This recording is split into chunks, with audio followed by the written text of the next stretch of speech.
kita buka Alkitab kita, Mazmur pasal 16, hari ini jemaat terkasih, Kristus ingin memberitahukan kepada kita bahwa bahagia tidak susah.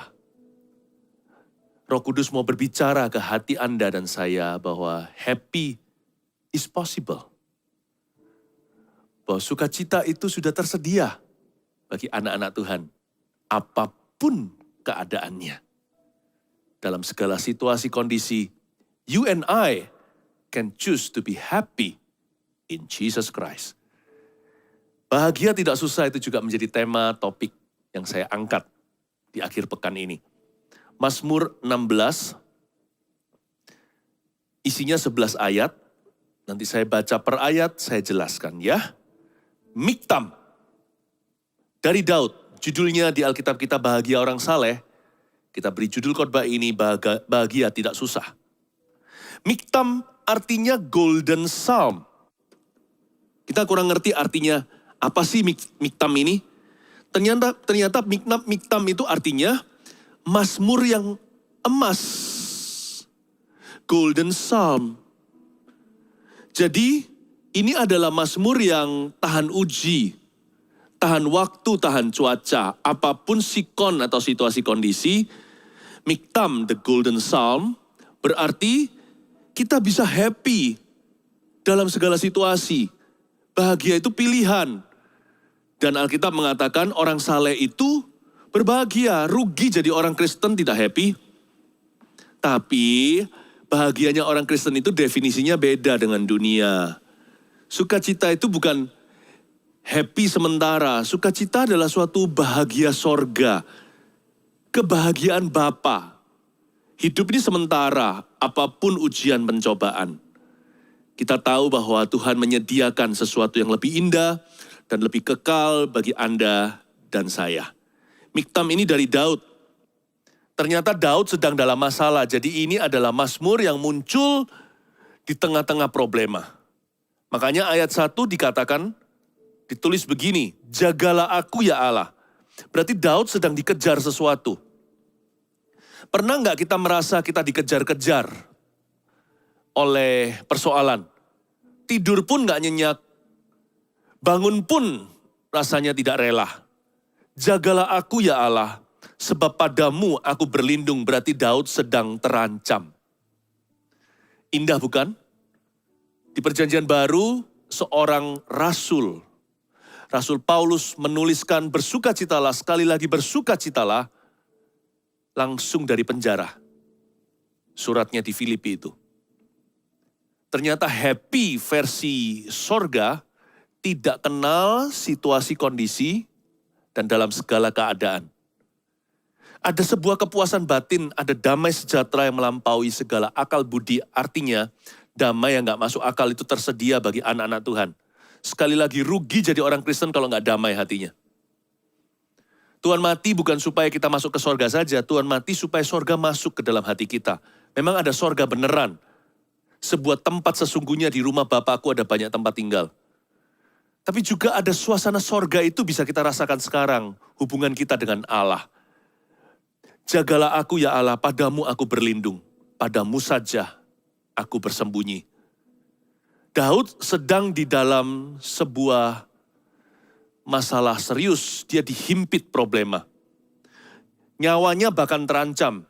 Tidak ditulis secara pasti di pasal 16 ini masalah apa yang sedang dihadapi. Tapi pasti nggak lebih ringan daripada problema yang Anda sekarang lalui. Tidak lebih ringan dari pencobaan yang kita alami. Karena zaman itu zaman perang. Daud sedang dalam ancaman nyata, dia bisa kehilangan nyawa. Tapi golden psalm ini, that help him and carry him through his problems. Miktam ini yang menggendong dia melalui lembah kekelaman. Lebih dari segalanya emas, perak, dan permata, tiada artinya. Sungguh-sungguh ini adalah Mazmur yang akan berbicara kepada setiap kita dalam setiap keadaan. Ayat 2, aku berkata kepadamu Tuhan, Engkaulah Tuhanku, tidak ada yang baik bagiku selain Engkau. Ayat 2, Daud bicara, aku berkata, Aku berkata kepada Tuhan, tapi sebenarnya Daud sedang berkata kepada dirinya. Engkaulah Tuhanku, dia berdoa. Tidak ada yang baik bagiku selain engkau. Seolah-olah dia mendikte jiwanya. Hai jiwaku, pujilah Tuhan pertama-tama. Engkaulah Tuhanku, engkaulah Allahku, kusembah engkau. Lalu dia berkata kepada dirinya di hadapan Allah, tidak ada yang baik bagiku selain engkau. Seolah-olah dia memaksa dagingnya untuk setuju. Tidak ada yang baik bagiku kecuali Tuhanku. Coba kuasai sebuah seni untuk berbicara kepada jiwa sendiri. Talk to yourself. Bukan seperti orang gila yang suka tertawa sendiri. Tapi belajar untuk berkaca dengan firman dan berbicara dengan tegas kepada hatimu. Kalau enggak, hati kita akan penasaran, hati kita akan berkeliaran, akan tersesat kemana-mana. Seni bicara kepada diri sendiri ini penting sekali. Saya sebut ini soul talk. Perbincangan jiwa. Hai jiwaku, pujilah Tuhan, tenang teduh. Dalam kasih-Nya Tuhan semua indah pada waktunya. Aku berkata kepada Tuhan, engkaulah Tuhanku. Tidak ada yang baik bagiku selain engkau. Kalau kita bisa bicara pada diri sendiri, iman kita tidak akan pernah pupus. Sebenarnya Tuhan itu taruh iman di dalam dada kita untuk menggendong kita di segala situasi. Iman ini semi otomatis. Kita ini seperti jam mahal karena waktu kita berharga. Yang tidak ada baterainya di dalamnya. Sekali beli jam itu, seumur hidup kita pakai. Nah kalau kita nggak pakai katakan 1 minggu atau 1 bulan, dia seolah-olah mati padahal jam itu hanya pingsan. Lalu ketika kita kenakan kembali, kita lupa, iya ya kita ada jam itu. Lalu kita goyang karena aktivitas sehari-hari, tangan kita bergerak seperti ini. Lalu sedikit shaken atau digoyang-goyangkan, tergoncang-goncang dengan lengan. Tiba-tiba jam itu bisa jalan lagi, tik tik tik tik tik tik tik tik tik tik setiap detik. Nah, jam itu nggak perlu pergi ke pompa bensin untuk terima solar. Jam itu juga nggak perlu di-charge seperti handphone kita, kecuali mungkin jam tangan yang sifatnya seperti handphone. Tapi jam ini yang klasik. Dia bisa recharge sendiri. Nah tahu nggak? Iman kita itu bisa recharge juga. Nah chargernya di mulut. Kalau iman itu timbul dari pendengaran, tapi iman itu sendiri adalah pengakuan. Saya ulang, iman timbul dari pendengaran oleh firman Kristus bukan? Tapi iman itu sendiri pengakuan. Pengakuan iman namanya. Makanya jangan pakai mulut dengan sembarangan. Karena telinga kita itu mendengar. Anggaplah telinga dan mulut itu 2 insan yang berbeda. Saling menjaga. Nah ketika kita lemah iman, kita bisa kuatkan sendiri. Nggak perlu dipompa dari luar. Makanya Roma 10 berkata begini. Jangan berkata Tuhan itu jauh. Di langit mana kita harus bawa turun. Atau di bawah bumi yang mana kita harus bawa naik. Bukankah firman itu ada di mulutmu? Sebab itu barang siapa yang mengaku dengan mulutnya, percaya dengan hatinya, dia diselamatkan. Iman timbul dari pendengaran. Roma 10:17. Jadi ternyata iman itu timbul kalau kita dengar firman Kristus. Jadi setiap kali kita ini defisit iman, sukacita kita berkurang, mulut kita ini harus mengisi telinga sendiri. Ketika kita mengucapkannya, kita recharge dari dalam. Nah kalau kita perlu peluru dari luar, satu-satunya ya firman. Dengar khotbah, ya kan? Lalu kita baca Alkitab sendiri, ini yang paling penting sekali.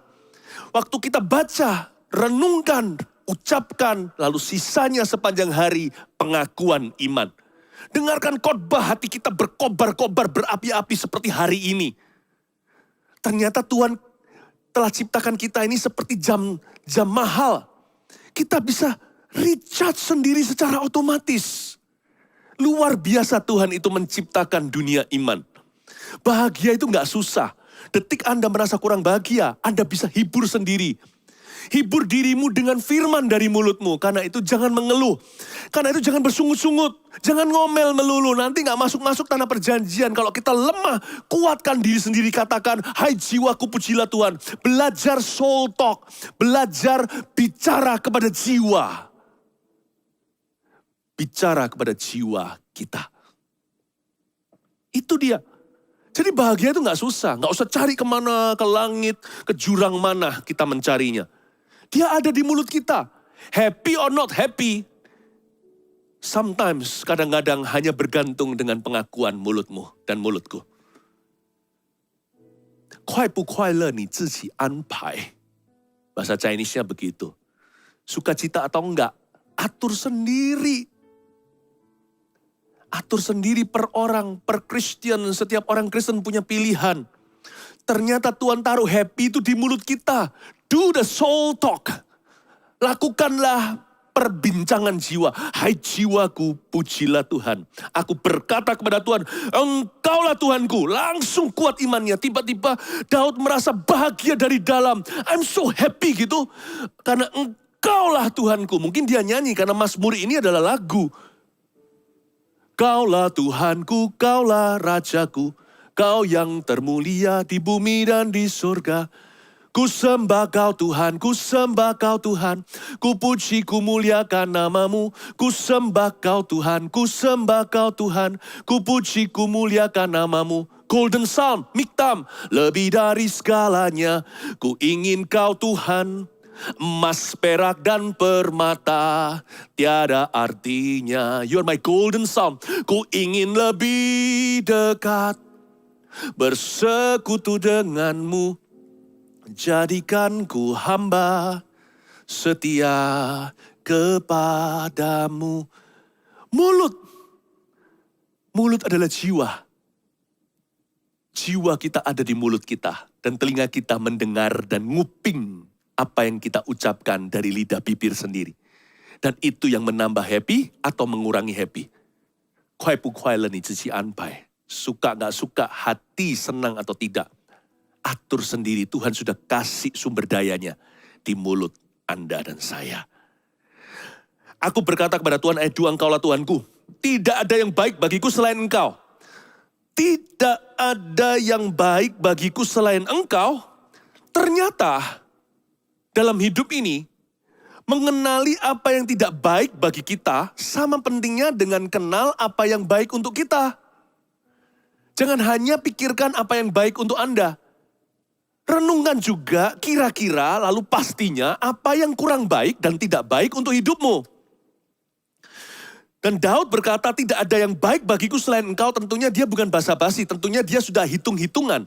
Dia ada pertimbangan, Tuhan gak baik bagiku. Gak ada sesuatu yang baik di luar Engkau. Saya kasih 3 arti.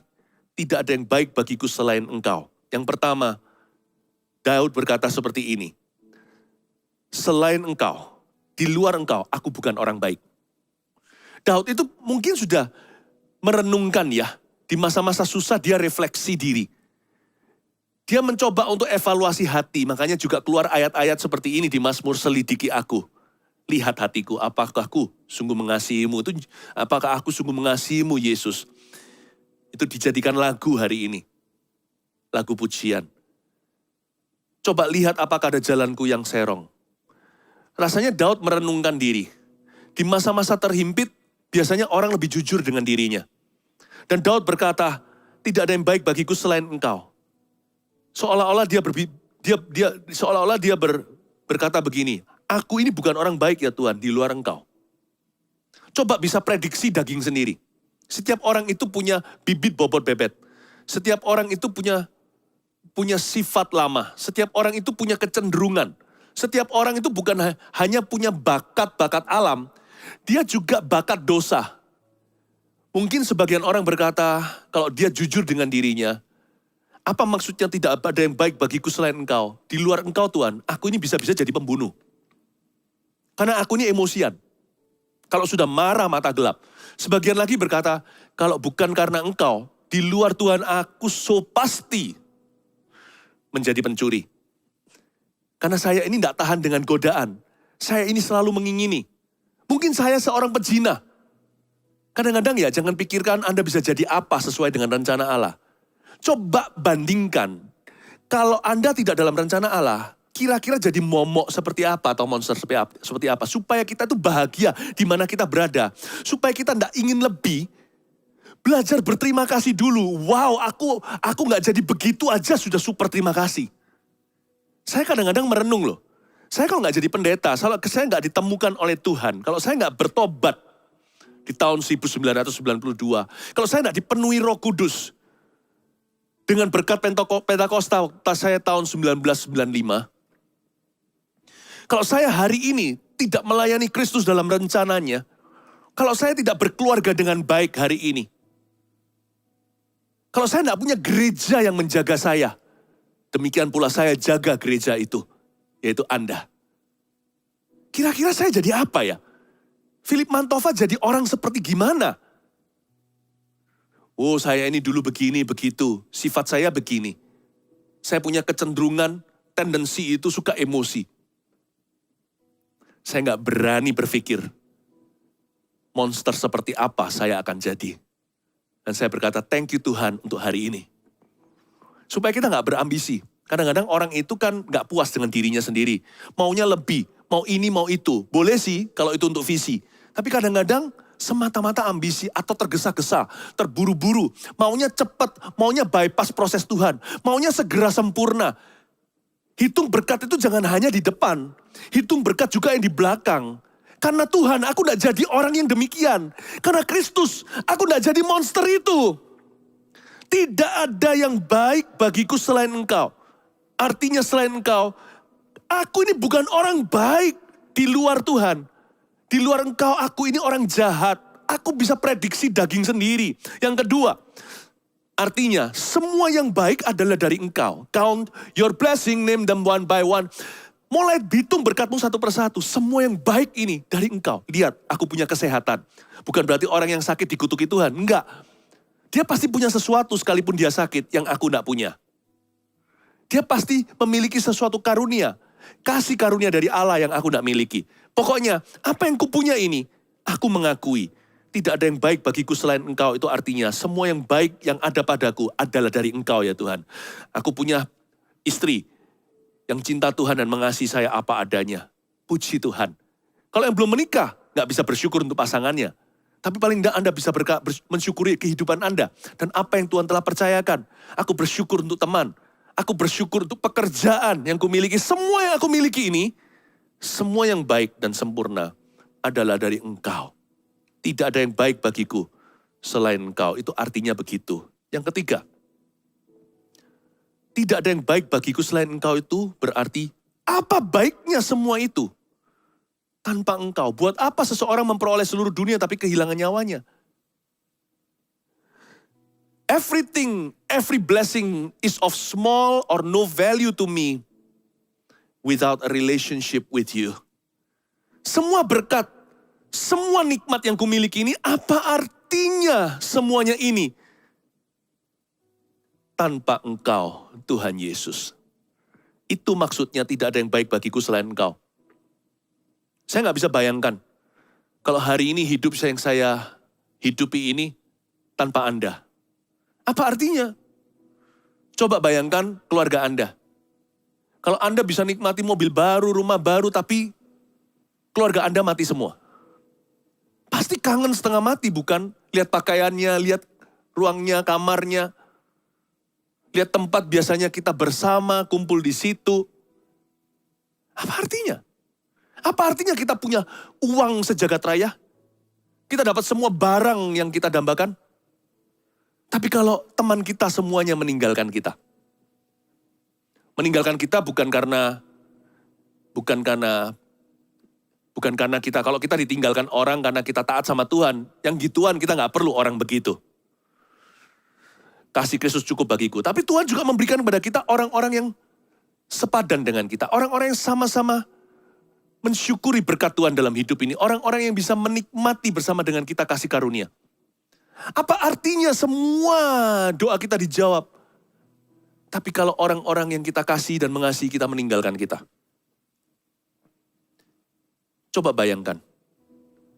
Apa artinya hidup ini kalau kita jauh dari Kristus? Kalau sama manusia aja kita merasa sayang. Kita merasa hampa tanpa mereka. Apalagi Tuhan. Manusia itu hanya debu dan tanah. Kembali nanti menjadi abu. Gak percaya kalau kita mati, tubuh kita ini menjadi debu. Tuhan itu yang real. Kita semua ini hanyalah bayangan. Tahukah Anda? Semua yang Anda lihat semuanya ini bayangan. Yang membuat semua ini nyata adalah karena Tuhan memberi kita hidup kekal. Memberi kita roh yang gak bisa binasa. Semua ini hanyalah cermin kemuliaan Allah. Semua ini adalah gambar dan rupanya. Bayangin kita bisa melalui hidup ini dapat semua yang kita mau. Apa artinya? Everything is of small or no value. Without a relationship with you. Tidak ada yang baik bagiku selain engkau. Itu artinya, apa artinya aku memperoleh seluruh dunia kalau aku hidup jauh dari Kristus? Jadi bahagia itu berpusat pada Kristus ternyata. Rahasia bahagia orang Kristen, anak-anak Tuhan terletak di sini. Hubungan. Bukan barang, bukan benda. Hubungan dengan manusia iya. Dalam perjanjian kita dengan Allah. Tapi terutama dengan Allahnya. Semua ini hanyalah bayangan, semuanya ini hanyalah tambahan. Semuanya ini tidak kekal. Dia yang selama-lamanya sorga itu gak usah dihuni malaikat atau dihuni orang. Tuhan aja sudah cukup meriah. Kalau kita dekat sama Yesus itu ya gak pernah sepi. Never a dull moment. Gak ada waktu-waktu yang tumpul itu gak ada. Tuhan itu smart banget. Setiap kali saya mendekat sama Tuhan tuh belajar sesuatu yang baru. Tuhan tuh gak terduga, tidak bisa diprediksi oleh kita. Bayangin ketemu sama orang yang kreatif. Dengar cerita dari Tuhan, saya gak bisa sabar suatu hari nanti dalam kekekalan. Tuhan pasti ceritakan gimana penciptaan dunia. Saya mau tahu dari Kejadian sampai Wahyu. Segala sesuatu yang selama ini tersembunyi daripadaku. Wah, kalau dekat sama Tuhan tuh rasanya itu forever and ever, amin. Rasanya waktu berlalu. Smart banget, baik sekali, kreatif, tahu segala sesuatu. Indah, mulia, orangnya kain sekali, pribadinya sangat ramah. Kayaknya kalau kita lihat orang yang ramah atau murah hati itu rasanya dia hanya cermin Tuhan ya. Dia hanyalah kepanjangan tangan. Dia hanyalah bayangan kemuliaan. Yang asli beneran exciting itu Tuhan Yesus. Makanya di sini dikatakan, apa baiknya sih kita ini sukses karir kalau kita itu menjauh dari Kristus? Ternyata sumber bahagia. Tadi kan saya bilang apa? Tuhan taruh bahagia itu di mulut kita juga. Tapi bahagia itu sumbernya pada Tuhan. Sumbernya pada hubungan dengan Kristus. Hubungan dengan Allah. Saya nggak mau semua yang saya miliki di hidup ini tanpa Kristus. Tiada arti, bukannya Kristus yang memberikan semuanya ini kepada saya. Bukankah semua yang baik ini datangnya dari Tuhan? Mana bisa kalau semua ini dari Tuhan lalu saya nikmati di luar Tuhan, itu gimana caranya? Sama dengan sekarang kita bangun rumah ini. Suami istri satu keluarga bangun rumah, lalu setelah itu, kalau cerai, rumah itu artinya apa? Waktu bangun sama-sama kita desain, kita pilih interiornya, kita pilih warnanya, tata ruangnya, bekerja sama tentunya dengan orang yang ahli di bidangnya, tapi semua kan tes selera kita, suami istri, lalu tiba-tiba setelah kita masuk ke rumah itu, seluruh keluarga kita tiada. Apa artinya? Hidup ini harus dibangun seputar Kristus, bersama dengan Kristus. Kristus yang membangunnya, kalau tidak sia-sia kita membangunnya. Saya nggak mau semua ini yang saya miliki di hidup ini, kalau saya jalani tanpa Kristus. Karena jikalau saya jalani tanpa Kristus, semua yang dari Kristus di hidup saya ini akan mengingatkan saya selalu akan Kristus. Dan saya akan jadi orang yang sedih, penasaran, hampa, gak bisa bahagia. Karena saya mau menoleh ke kiri maupun ke kanan, saya akan lihat tanda-tanda Kristus. Ini dari Kristus, itu dari Kristus, ini dari Kristus, ini dari Yesus. Mana bisa aku nikmati di luar Yesus. Makanya Yohanes 15 berkata, di luar aku kamu gak bisa berbuat apa-apa. Di luar aku, kamu gak bisa bahagia. Sebab di luar aku, semua itu kan dari aku. Kemanapun kau menoleh, akan selalu teringat akan aku. Kemanakah aku dapat pergi menjauhi rohmu Tuhan? Ke ujung bumi pun kau di situ.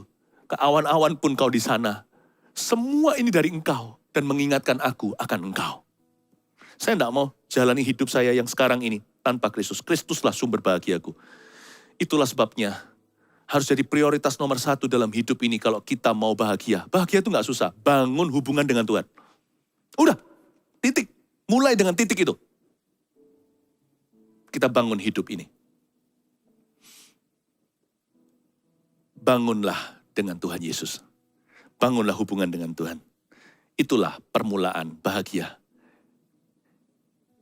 Bahagia gak susah. Kalau kita dekat dengan Tuhan, hanya dekat Allah saja, hatiku tenang. Daripadanya lah keselamatanku. Karena Engkaulah gunung batuku, kota bentengku. Aku tidak akan takut dan tidak akan goyah selamanya. I want to see Jesus.